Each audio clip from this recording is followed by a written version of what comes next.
청취자 여러분, 오늘 저희와 함께 깊이 파고들어볼 자료는요. 지금 가장 뜨거운 곳이죠. 동유럽의 군사적 긴장감에 대한 이야기입니다. 특히 그 중심에 있는 폴란드, 그리고 정말 놀랍게도 그들의 핵심 파트너가 된 대한민국의 방위산업, 여기에 대한 내용입니다. 네, 러시아의 위협이 이게 단순한 경고가 아니라 현실이 되면서 유럽 전체가 그야말로 전례 없는 속도로 재무장을 서두르고 있어요. 맞아요. 그중에서도 폴란드 행보는 정말 독보적이죠. 단순히 돈을 써서 무기를 늘리는 수준을 넘어서서 아예 한국과 손을 잡고 유럽의 군사 지형도 자체를 바꾸려 하거든요. 아, 판을 바꾸려 한다. 네, 오늘 저희가 집중적으로 분석해볼 부분이 바로 이겁니다.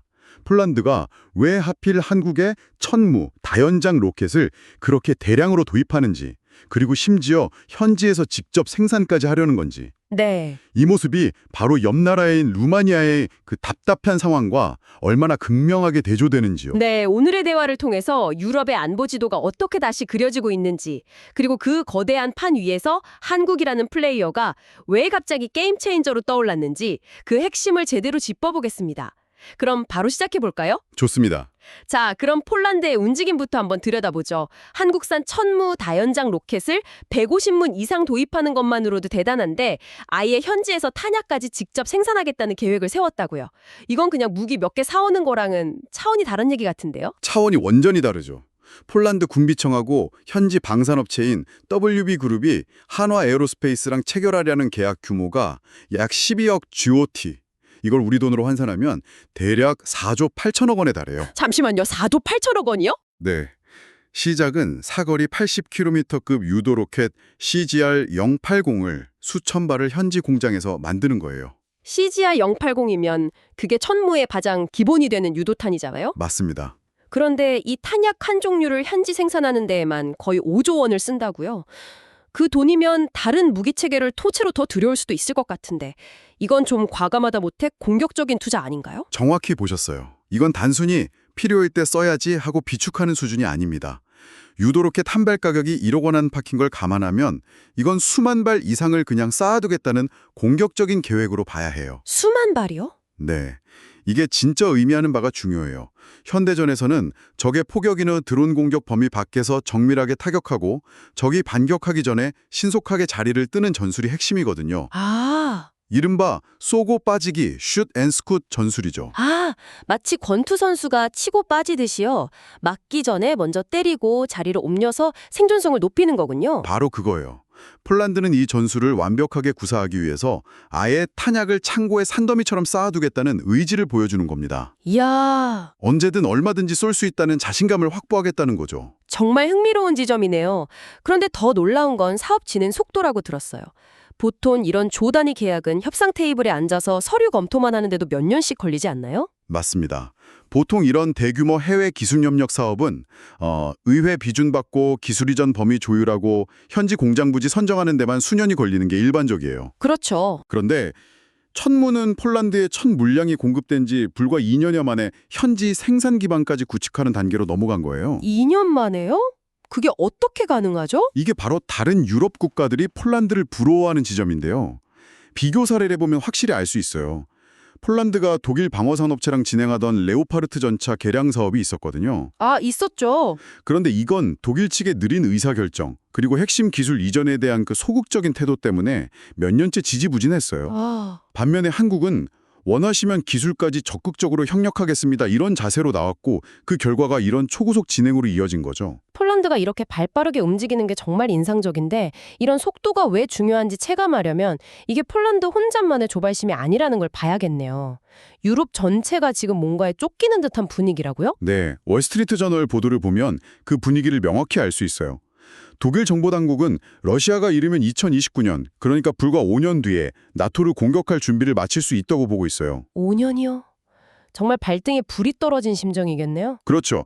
이건 더 이상 막연한 위협이 아니라 카운트다운에 들어갔다는 인식이 퍼지고 있는 거죠. 그래서 다들 국방 예산을 엄청나게 늘리고 있다고요? 네, 독일은 GDP의 5%까지 국방비를 늘리는 방안을 검토 중이고요. 5%나요? 최신형 레오파르트 전차를 1000대 이상 구매하고 심지어 폐지했던 선택적 징병제까지 다시 도입하려 하고 있어요. 와, 프랑스도 비슷한 수준으로 군비를 증강하면서 상비군 규모를 늘리려고 하고요.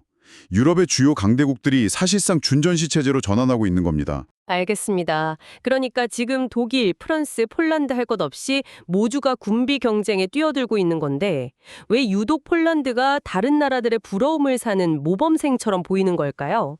다들 계획은 거창한데요. 바로 속도와 실효성의 차이 때문이에요. 속도와 실효성. 네, 다른 나라들이 앞으로 전차 1000대를 사겠다 이렇게 계획을 발표하고 의회에서 논의하는 동안 폴란드는 이미 한국이라는 확실한 파트너와 손을 잡았죠. 그래서 K2 전차, K9 자주포, 천무 같은 무기들을 실전 배치해서 낡은 구소련제 무기들을 신속하게 교체해버렸어요. 아, 말 그대로 지금 당장 싸울 수 있는 전력을 손에 넣은 거죠. 계획서상의 전력이 아니라 실제 창고에 있는 전력을 만든 거군요. 맞아요. 특히 포탄 생산량을 연간 3만 발 수준에서 90만 발로 30배나 늘리겠다는 계획은 30배요? 이건 평시 국가의 계획이라고 볼 수가 없어요. 전쟁을 각오한 나라의 실행력인 거죠. 다른 나라들이 부러워하는 건 바로 이런 부분입니다. 아, 우리도 저렇게 하고 싶은데 라고 생각하는 거죠. 폴란드의 성공적인 사례를 더 명확하게 이해하려면 이런 속도전에서 완전히 뒤처진 나라와 비교해보면 그 차이가 더 와닿을 것 같아요. 바로 이웃 국가인 루마니아의 상황이 그렇다고요. 자료를 보니 정말 심각하던데요. 네, 루마니아는 현재 동유럽에서 가장 불안정한 항공전력 구조를 가진 국가라는 평가까지 받고 있어요. 불안정하다. 로마니아에서 노르웨이에서 중고 F-16 전투기 32대를 도입하기로 계약을 맺었거든요. 그런데 2024년 말 기준으로 루마니아가 실제로 인도받은 기체는 단 2대에 불과했어요. 32대 중에 2대요. 네, 계획 대비 인도율이 6%에 그친 거죠. 아니, 새 전투기를 만드는 것도 아니고 다른 나라가 쓰던 중고 전투기를 가져오는 건데 왜 이렇게까지 오래 걸리는 거죠?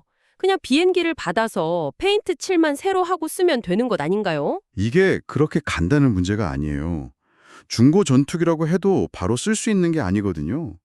전투기의 두뇌와 신경계에 해당하는 레이더나 항전 장비를 최신 사양으로 교체하고 또 새로운 무장을 쓸 수 있게 소프트웨어로 업데이트하는 대대적인 개조 작업이 필요해요. 아, 그런데 이 핵심적인 개조 공정을 미국의 대형 방산업체들이 쥐고 있는 거죠. 결국 미국의 손을 거쳐야만 쓸 수 있는 거군요. 그렇죠. 그런데 지금 미국의 최우선 순위는 우크라이나 지원이잖아요. 그렇죠. 그러다 보니 루마니아의 전투기 개조 순서가 저 뒤로 한참 밀려나 버린 겁니다. 이건 마치 인기 맛집에 줄을 서 있는데 갑자기 엄청난 규모의 단체 예약 손님이 들어와서 내 순서가 언제가 될지 기약이 없어진 것과 같아요. 비유가 아주 와닿네요. 사실상 납기 예측이 불가능한 상태가 된 겁니다. 계약서는 손에 쥐고 있는데 정작 하늘을 지킬 전투기는 없는 종이방패만 가진 셈이네요. 그 사이에 루마니아의 하늘은 사실상 텅 비어버린 거나 마찬가지겠어요. 맞습니다.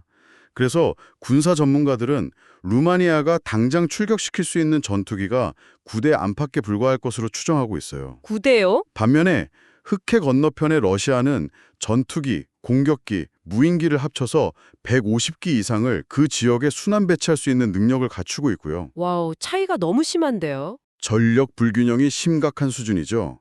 이런 상황에서 폴란드의 선택이 빛을 발한 겁니다. 폴란드 역시 F-16과 최신의 F-35를 운영하지만 그 전투기들이 모두 들어오기까지의 전력 공백을 기다리지 않았어요. 그 빈틈을 메우기 위해 한국산 FA-50을 도입했고 놀랍게도 계약 후 불과 18개월 만에 실전 배치에 성공했죠. 끝없는 기다림 대신 즉시 전력화라는 가장 현실적인 카드를 선택한 겁니다. 그렇군요. FA50이 그 해답이 되었다는 건데 여기서 한 가지 비판적인 시각도 있을 것 같아요. 솔직히 F-16 같은 기종에 비하면 FA50은 경량 전투기라 성능이 좀 떨어진다는 인식이 있잖아요. 이걸 도입하는 게 정말 최선이었을까요? 그냥 임시방편 아니냐는 지적도 있을 법한데요. 아주 중요한 질문이에요. 그리고 그게 바로 많은 군사 전문가들이 초기에 가졌던 의문이기도 했고요. 하지만 지금은 그 평가가 완전히 바뀌고 있습니다. 아, 그래요? 네, 두 가지 핵심적인 이유가 있는데 바로 가동률과 비용입니다. 가동률과 비용이요. 네, 먼저 가동률을 보죠. 전투기는 그냥 가지고만 있으면 되는 게 아니라 항상 최상의 상태를 유지해서 언제든 출격할 수 있어야 하잖아요. 그렇죠. FA-50의 가동률, 즉 전체 보유 대수 중에서 실제 임무 투입이 가능한 기체의 비율이 80에서 85% 수준으로 알려져 있어요. 80% 이상이요? 네. 이건 동급 서방 전투기 평균을 크게 웃도는 수치예요. 반면에 개조를 거친 중고 F-16의 가동률은 보통 55% 수준에 머뭅니다. 와, 차이가 엄청나네요. 그러니까 똑같이 10대를 가지고 있어도 FA-50은 8대가 항상 준비 상태인데 중고 F-16은 5대 정도만 쓸 수 있다는 거잖아요. 여기 훨씬 우월한 거죠. 그렇군요. 그 다음은 비용 문제입니다. FA-16의 시간당 비행 비용이 우리 돈으로 약 4천만 원 이상이에요. 시간당 4천만 원이요? 네. 한 번 띄울 때마다 그만큼의 돈이 드는 거죠. 반면 FA-40은 1천만 원 초반대입니다. 시간당 4천만 원이면 웬만한 중소기업 직원 연봉이 1시간 비행에 사라지는 거네요. 그걸 매일 띄울 수는 없겠군요. 바로 그겁니다. 같은 예산으로 3배 이상의 비행 훈련과 작전 수행이 가능하다는 계산이 나와요. 한번 생각해 보세요. 요즘 러시아가 우크라이나를 공격하는 방식을 보면 값싼 드론이나 미사일을 계속해서 날려보내잖아요. 네, 맞아요. 그럴 때마다 시간당 수천만 원짜리 최고급 전투기를 띄워서 대응하는 건 너무나 비효율적이죠. 오히려 가성비 좋은 경량 전투기를 다수 운용해서 그물망처럼 촘촘하게 방어하는 게 훨씬 효과적이라는 결론에 이르게 되는 겁니다. 비싼 칼 한 자루보다 잘 드는 칼 여러 자루가 더 유용할 수 있다는 거군요. 맞습니다. 이런 장점은 처음부터 한국이 FA-40을 개발할 때부터 염두에 둔 전략 덕분이에요. FA-40은 개방형 구조로 설계되었거든요. 개방형 구조요? 네, 이게 뭐냐면 마치 우리가 스마트폰에 새로운 앱을 쉽게 설치하듯이 고객이 원하는 무장이나 장비를 신속하고 저렴하게 통합할 수 있도록 만들어줬다는 뜻이에요. 아, 확장성이 좋군요. 그렇죠. 그래서 폴란드가 요구한 새로운 공대지 미사일이나 정밀 유도 폭탄을 장착하는 개량 작업도 아주 빠르게 진행될 수 있었죠. 그래서 루마니아 같은 나라가 FA-40을 선택한다는 건 단순히 전투기 한 종류를 추가하는 의미를 넘어서요. 전력 회복 속도 그 자체를 찾는 것이고 기약 없는 기다림의 고리를 끊어내는 가장 확실한 결정이 되는 셈입니다. 오늘 대화를 나눠보니 폴란드가 왜 한국을 선택했는지, 그리고 그 선택이 동유럽 전체에 어떤 파장을 일으키고 있는지 정말 입체적으로 이해가 되네요. 단순히 무기 성능이 좋아서가 아니라 시대가 요구하는 속도와 실용성이라는 가치를 한국이 정확하게 제공해 준 거군요. 그렇습니다. 루마니아의 안타까운 사례에서 볼 수 있듯이 현대 국방에 있어서 기다림은 곧 위험과 동의어가 됐어요. 기다림은 위험이다. 네. 우크라이나 전쟁은 모두에게 그걸 똑똑히 가르쳐줬죠. 명분이나 이상적인 계획보다는 지금 당장 내 손에 쥘 수 있는 현실적인 힘이 얼마나 중요한지를요. 폴란드의 선택은 바로 그 시대적 요구를 정확히 꿰뚫어 본 결과라고 할 수 있습니다. 네, 오늘 이야기는 여기서 마무리하지만 청취자 여러분께서 한번 곰곰이 생각해 보실 만한 질문을 하나 남겨드리고 싶습니다. 자료들을 보면 흥미로운 미래가 그려지는데요.